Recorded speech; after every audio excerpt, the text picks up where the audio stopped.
There is only moonlight, a spill of it across Heath's shoulders, illuminating how he lies on his side, turned from me, and also a pair of minuscule hands floating above the curtain rod, the fingers small as the tines on a doll's silver fork. When I call my husband's name, my voice splinters from my throat, and Heath wakes immediately, turns on the bedside lamp, leans in so close that I can smell the sleep in his breath. He checks my pupils, then lays the cool back of his hand against my forehead. "Do you have any pain?" he asks. I want to swallow my mouth, to fold in my lips and chew until they burst, to keep myself from laughing. I place my hands on my stomach and nod. Heath reaches underneath my sleep shirt to test the tenderness of my skin. "What hurts?" His fingers keep pressing, like I'm clay. "Everything," I say. He looks at me, and then, in the look that I could see him envisioning how I'll be at some point in the future, 10 years from now or 20, I'm a vague imprint of the girl he thought I was when we married. My mouth a black cave, ugly and squared. "Raina, you're fine," he says. "Everything's okay. It was a nightmare." He turns the light back out. I don't correct him. Don't mention the tiny hands that are still climbing up and down the drapes. We're both pretending. It's the only way we sleep. This thing with the body parts makes sense to me. This fixation with scale. I blame all those baby tracker apps for that, measuring the growth of my child as compared to produce. Kumquats and Brussels sprouts, pomegranate seeds, green lentils. Except instead of roots, it was growing a brain and tongue, eyebrows and a thumb to suck. Briefly, I've been in love with it. Heath and I had been married for 3 years. We had this whole other child, this ex-wife, a past life that had nothing to do with me. I had my friends' questions, when you're having kids of your own, and my mother's proclamations, "The baby's going to have good hair." I had 2 hands held out, waiting to receive my due. I'd wanted a honeymoon baby, a curly-haired kid with golden skin and Heath's hazel eyes. While I waited, I'd practice with his child. Out together at dinner, I'd wind a strand of Nala's hair behind her ear, tell her not to eat so fast, introduce her as our daughter. 9 months ago, when I'd missed my period, when I confirmed with the pea stick and the doctor, when I told Heath over a bottle of expensive champagne and a card that read Daddy, I was glowing from the inside out. This baby validated me in the same way as my master's degree, my good credit, Heath's getting down on one knee. I bought the baby books, browsed the best cribs, shunned the million things expectant mothers should shun. Rule by rule, I was everything I was supposed to be, twice as good for half as much. The baby was the size of a Washington cherry, with miniature sex organs even a skilled technician couldn't see. When I lost it, there'd been no symptoms. It was too small for fluttering. When I went to the appointment, the milestone when the embryo became a fetus, the doctor told me she was sorry, her face solemn and practiced. There was no heartbeat. It was, and then it wasn't. "This is common in early pregnancy," she told me. "It happens all the time. Once the fetus is out and you begin ovulating, you can try again." The fetus, she'd said, and the word I'd been so excited about minutes earlier soured. I opted out of the DC and the pill, waiting for things to proceed naturally. There was still hope inside of me. Doctors were wrong all the time. I prodded my slim belly, shook it, willing my baby to move. "Wake up, baby," I commanded. But the next day, the bleeding started and didn't stop. The doctor said it's beginning, and there was nothing to do. Heath kissed my forehead and tried to fold me into his arms, but I couldn't let him hold me. I locked myself in the bathroom with the baby books, flipping through them carefully, and nowhere was it written how to reverse time or spark a heartbeat, how to make a womb worthy. I tore the pages out in handfuls and flushed them down the toilet, watched as they swirled back up in soggy clumps and came to rest at my feet. Later, in the shower, my baby would come out that way. I saw the first baby part in a bouquet of marigolds Heath brought home that night. the small slit of sex resting among the petals. A girl. I was afraid to blink in case it disappeared. She was with me, talking to me, which meant maybe I could talk back. I was glad to see her, even in this way. If a tiny ear appeared, I'd whisper into it how much she'd been wanted. But over time, these signs began to feel less like benedictions, more like blame. I didn't tell Heath. This was for me, and I didn't need a psychiatrist to understand what these visions were. A reminder of how the baby would have developed if she was still safe inside of me. The moon has been replaced by the buttery glow of mid-afternoon sun when I'm woken up by my phone ringing. I know without looking that it'll be my mother or Heath. By now, no one else bothers to call. Hello? You still in bed? Heath says. Not a question. Yes. The college has been kind, allowing me to stretch the interpretation of sick leave these last few months. As long as the job gets done. I've covered my bases diligently. All accounts manned, no client left untended. Mostly I work from home, running formulaic programs that allow financial aid to go through so students can buy their textbooks and birth control, stock their shelves with top ramen. But Heath knows that my primary post is my bed. My real work, the practice of forgetting through sleep. You have to pick Nyla up from school today. I bring my free hand to my face and examine the fingers, the pinkish white of my nails, the frayed cuticles holding them in place. I bring them to my mouth and bite away the excess skin. You there? Heath asks, and I hear the edge of worry in his voice, expertly mixed with a dash of irritation, our most common cocktail these days. Yes, I say, still gnawing. My stomach rumbles. Raina, you promised you'd spend the day with her. He pauses, and the space between us hisses with static, his wishes and mine distorted through the phone lines. Please, Heath says, and I sigh. Now that I'm pitiful, I'm a sucker for beggars. I'm getting up, I tell him. I work up a spit in my mouth, swallow the torn off skin. A park on the street, outside of the circle of mothers and fathers, corralled on the drive marked for child pickup. The children are hazy with movement, erratic bits of colour sprinting from school, waving papers, some carrying retro-plastic lunchboxes, the kind I used to beg my mother for. Everything always comes back. The children screech like seabirds and collide with their parents with the same energy as waves meeting the shore. I shield my eyes and search for Nara in the crowd. I see her among all the others at the edge of the curb, her tongue poked out in concentration, looking for me. At the sight of her, a pang starts up in my stomach, a kind of knocking, some feeling asking to be acknowledged. My hand's on the keys, the gas tank marked full.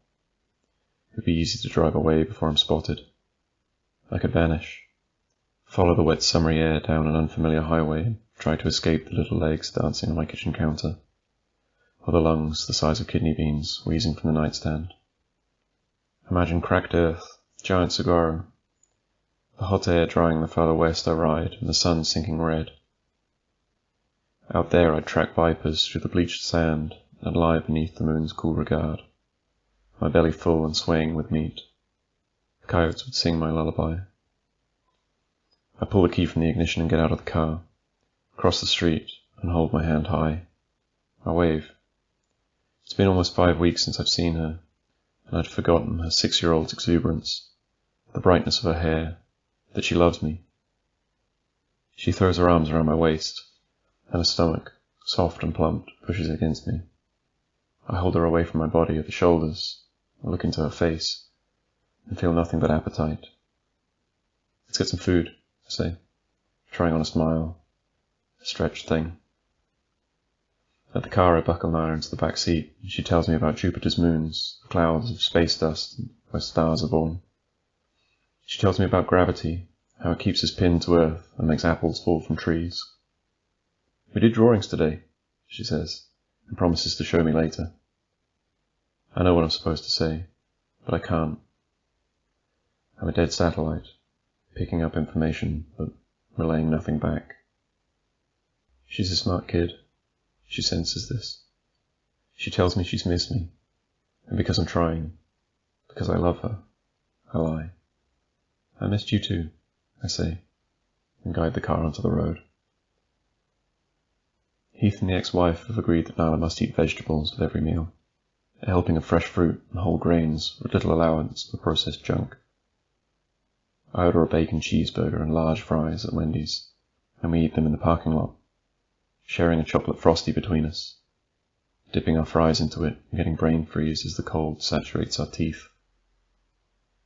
I let her gulp down my orange soda between sloppy, open-mouthed bites, flicking away a bit of hamburger and bread I left on the straw like a flea. Our secret, I tell her with a cartoon wink. Can we go to the toy store after? I recognize the hard bargain, the first experiment with parental blackmail, and don't resist. From the early childhood development books I devoured, I know this type of thing's natural, a sign of normal growth. At the toy store, I give her a quarter, watch her insert it into the crank of the dilapidated gumball machine, and grin as the ball spirals down the chute into her waiting hand. I watch her mouth become a red ruin as she chews, her small, perfect teeth smeared with candy blood. We do Nyla's homework at the kitchen table. She's still babbling, her mind a constant river, surging forward, changing course. Unlike her father, she requires only modest participation. She tells me that the only place as strange as space is the sea. Heath will be home in an hour, no more than 2, and then I can escape this, crawl into my bed and lie naked beneath the sheets. I scribble grey spirals in the margins of her paper with one of her fat school pencils and imagine myself disappearing. Look, Nyla says, fetching a construction paper cube from her backpack, pride glowing in the focus point of her face. The cube is only slightly smushed. I made this. Its 6 sides are different coloured papers, taped together, and each one bears a face drawn in magic marker and Crayola. Here's Mummy and Daddy, and me, she says, rotating it so I can see. Heath's side is the blue of a robin's egg, and his eyebrows hover like 2 hyphens above his squiggle hair. He seems surprised to find himself rendered in his daughter's careful hand. There's Maui, her French bulldog, with a happy lolling tongue. I'm there too, depicted on yellow, my mouth a seedless watermelon slice. I could be laughing or screaming. Nyla holds the last side out like a gift, and there, on pink, another body part. She's drawn a generic baby's head. There's a halo, and bird's wings where the neck should be, and its eyes are closed, as if at peace. I can feel her expectancy, her need for my approval, for me to say thank you, or nice work. She's waiting for me to be the mother. I run to the hallway bathroom and vomit into the toilet. I do it again and again, until there's only bile, the same cautionary shade as my stick figure face. I can hear Nyla outside the door, the fear in her voice as she calls to me and brushes against the knob. Don't come in, I say. I flush the toilet and climb into the tub. I know I should go to her, should comfort her and tell her I'm fine, but I can't see her right now. I'm tired of smiling when Heath hides with the doctors, says we can try again soon, as if life is interchangeable, one indistinguishable from another. Right now I can't pretend that I'm okay, or that Nyla's mine. There's no make-believe that makes me less horrible, that changes the fact that all day I have wondered why Nyla's there, her living, breathing, tangible form, while my baby is not. Heath's home. His deep voice reaches me through the bathroom door, the soothing rumble. In the pauses between, I know Nyla's filling him in on a day, directing him to my presence behind the door. He pokes his head in, and when he sees me curled in the tub, his face clouds. I feel bad for him, but not bad enough to explain. How long has she been out here by herself? He asks, and I shrug. Is the house burnt down? A muscle tenses in his cheek. "We'll talk when I get back," he says, and closes the door behind him. I can hear him pacing, gathering Nada's things before packing her into his car to take her home. When he returns, half an hour later, moving with the heaviness of a much larger man, I'm waiting at the front door, ready for the fight. "Did you tell her I was fine before you dropped her off?" He closes his eyes, moves past me into the living room. "When will you be able to let this go? When can we get back to normal?" "Let this go?" I sparked like a star in the night, feeling suddenly full to the brim. "I'm glad this is so easy for you." "Jesus, Raina, I don't know what to do. It's been 8 months. He grips the bridge of his nose. "I'm not saying it's easy. I'm saying what everyone's told you already. It's common. It happens all the time. It wasn't even..." He stops. Looks like he wishes he hadn't come back. We didn't even know what it was. But I knew. Soft petals, shimmering gold. My baby girl. And I wanted my common pain. Maybe you never wanted me to have it. Too afraid to tarnish that pure family blood, I jeer. And Heath's face twists. I can feel the thin line I'm towing, about to cross over. But this anger is delicious, satisfying as a last meal, and I can't stop eating it myself. Maybe you're actually happy. After all, you already have your perfect daughter. "That's enough!" Heath roars. He steps forward and grabs me at the wrists, as if he were a different sort of man. I can see how this might go. But Heath just looks at me like he can't tell who I am. Like he wouldn't want to know me. His breath comes hard until the anger softens, and when he lets out a little whimper, a window opens. And through it, for the first time, I can see his sadness, his jagged need. Stunned, I watch him swallow it. "How dare you," he whispers, and I'm ashamed. I lean my forehead against Heath's, and he doesn't move away. "I'm sorry," I say. "I didn't mean it, I'm sorry. I wish I could pin this loss on Nyla. On anything. There's no explanation. No one to blame. I know it's not her fault, or Heath's. Maybe not even my own." I kiss Heath until he kisses me back, until we're undressing. He's pressed close against my skin. We've needed this. Missed it. There are so many ways to be filled.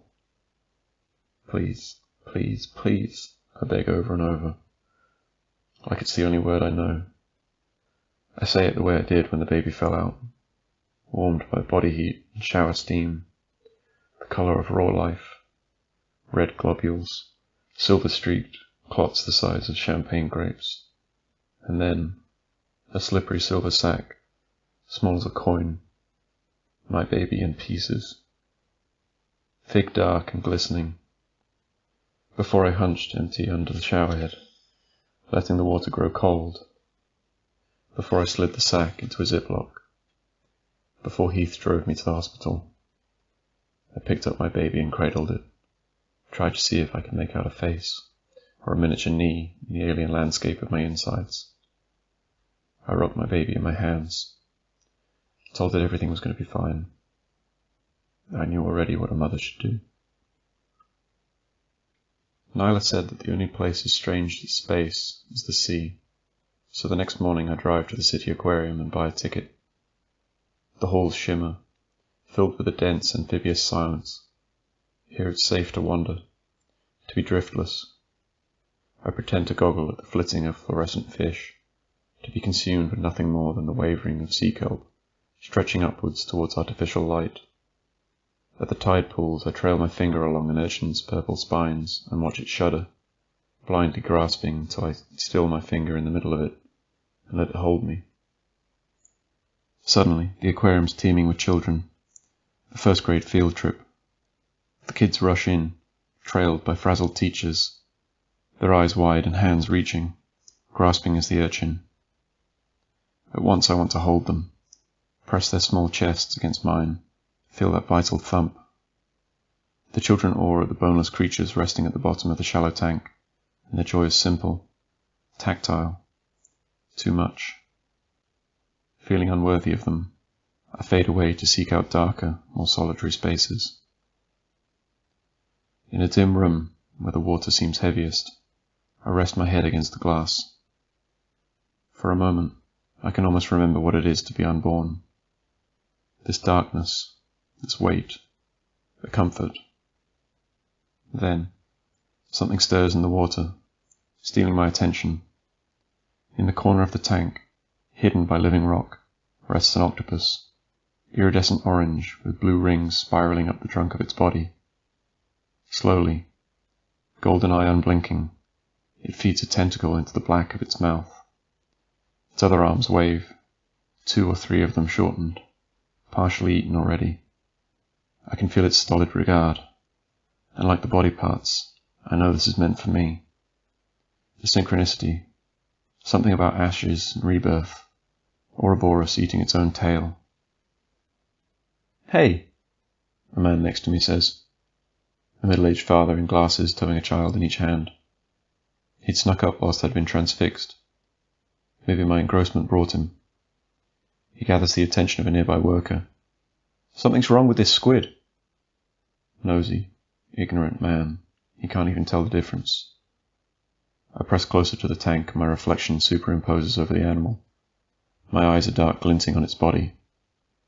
The man is panicking, perceiving madness or danger, some invisible toxic signal radiating across the current. But I know this act is natural, a truth beneath it, muscled and gleaming. I'd heard the creature speak. Sometimes you must consume the damaged body, digest it cell by cell, to taste the new beginning. I lean in, lips almost to glass, before the onlookers come to gawk, before the workers can interrupt this godly process, and look into its eye. "Good," I tell the octopus. Like that. One bite at a time.